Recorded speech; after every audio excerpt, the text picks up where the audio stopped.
settling time. Again, I am considering the same response over here.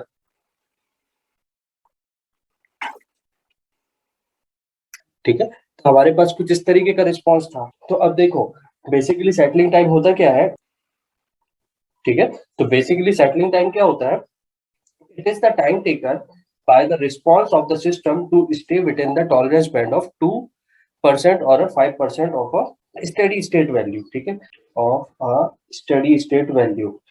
तो इसका मतलब क्या हो गया, देखो अभी तक हमने पढ़ा था, हमने इसका एक्सप्रेशन इवेल्युएट किया था, तो इस एक्सप्रेशन में हमारे पास क्या आया था, दो टर्म्स आई थी, एक स्टेडी स्टेट वैल्यू आई थी और दूसरी क्या थी आपके पास, ट्रांजिएंट टर्म थी, ठीक है। तो इस ट्रांजिएंट टर्म को हमने कुछ इस तरीके से रिप्रेजेंट किया था, आपको याद होगा, है ना।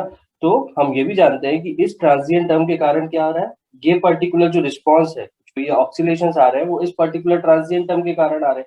बट ये ट्रांजिएंट टर्म जो है एक पर्टिकुलर समय के बाद इनका मैग्नीट्यूड जो है it is almost equal to 1, ठीक है। तो अगर आप 2% और 5% टॉलरेंस बैंड की बात करें तो इसका मतलब क्या हो गया, देखो अगर मैं यहाँ पे इसको इस तरीके से ड्रॉ कर दूं, ठीक है, तो let us suppose this is a 5% tolerance band, ठीक है। तो 5% या तो इस स्टेडी स्टेट के ऊपर रहेगा या 5% स्टेडी स्टेट के वैल्यू रहेगा। अगर इस पर्टिकुलर डोमेन में वैल्यू एग्जिस्ट करेगी और लाई करेगी, तो मतलब ऐसा टाइम जिसके बाद जो भी हमारा रिस्पॉन्स है उस रिस्पॉन्स की value it always lie in this particular band only, ठीक है।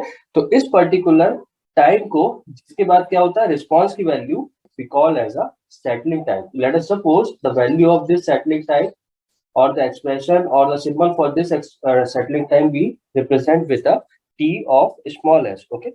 तो settling time जो होता है, ठीक है, it is nothing but a 4 times of time constant for a 2% tolerance band or it is a 3 times of time constant for a 5% of tolerance band, ठीक है।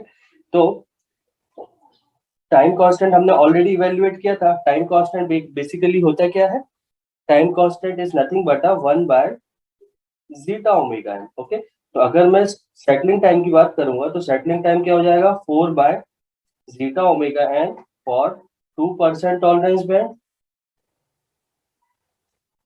And zeta equals to 3 by time constant, yes, settling time equals to 3/zeta omega n for 5% tolerance band, ठीक है। तो यहाँ तक समझ में आया। तो अब देखो अगर मुझे इस एक्सप्रेशन को फाइंड करना है तो बेसिकली क्या हो गया, हम ये चाहते हैं कि इसका एक्सप्रेशन क्या हो जाए 0.02 के अप्रॉक्स हो, ठीक है। तो अगर आप इस ट्रांजिएंट की वैल्यू जो भी है इसकी वैल्यू को आप कहाँ पे इस पर्टिकुलर लिमिट में कन्फाइन करना चाहते हैं, ठीक है, देन अगर मैं 2% टॉलरेंस बैंड की बात करूंगा तो क्या होगा, मुझे इसको जो है 2% ऑफ मैक्सिमम वैल्यू से इक्वेट करना पड़ेगा, ठीक है। तो इसको जब भी हम 2% ऑफ मैक्सिमम वैल्यू से इक्वेट करेंगे तो ये क्या हो जाएगा, लेट अस सपोज इसको मैं इस तरीके से लिखता हूँ e की power minus zeta omega n t square root of 1 minus zeta square sine of omega d t plus theta, okay.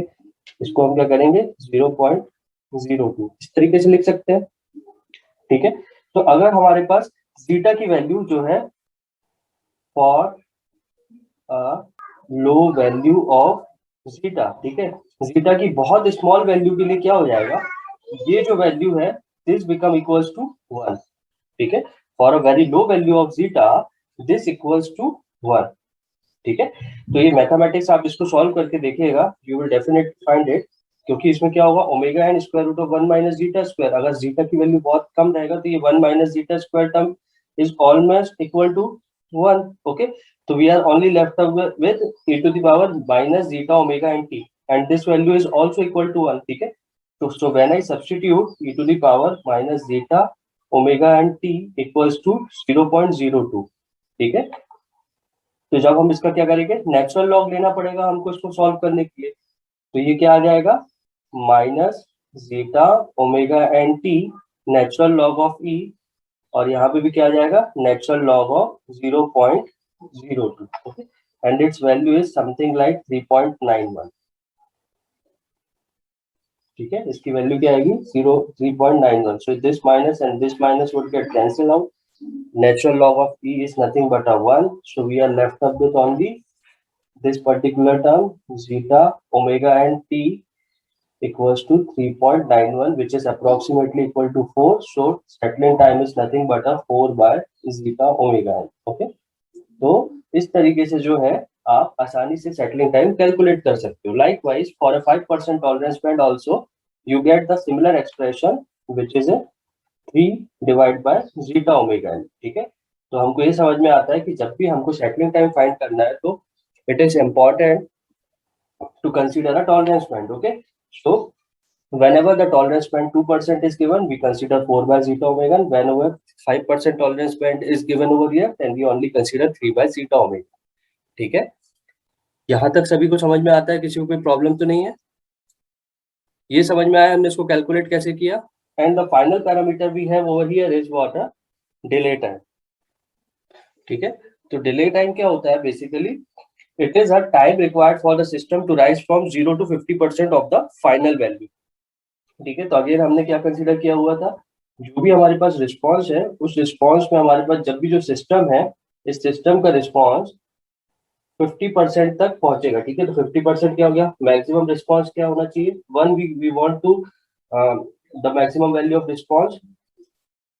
हम क्या चाहते हैं? For a steady state condition we want the response of the system to be confined at 1. Okay, तो जो final value है system response की क्या होना चाहिए? 1 होना चाहिए.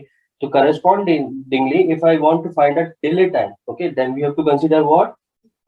It is nothing but a time required by a system to reach towards 0 to 50%. तो इसका 50% कितना हो जाएगा? 0.5. ठीक है, तो ये जो टाइम है, इस टाइम को हम क्या कहते हैं? डिले टाइम का. ठीक है, तो अगेन अगर मुझे इस पर्टिकुलर वैल्यू को फाइंड करना है, then again what I will do? I simply consider this particular expression, okay, and substitute the value of 0.5 over here in this particular CT, okay, and then compare a coefficients and find a value of t. Okay, so the delay time, the expression for delay time is nothing but a 1 plus 0.7 times of zeta divided by omega. Okay, so this is the expression to calculate a delay time of a second order system. ठीक है.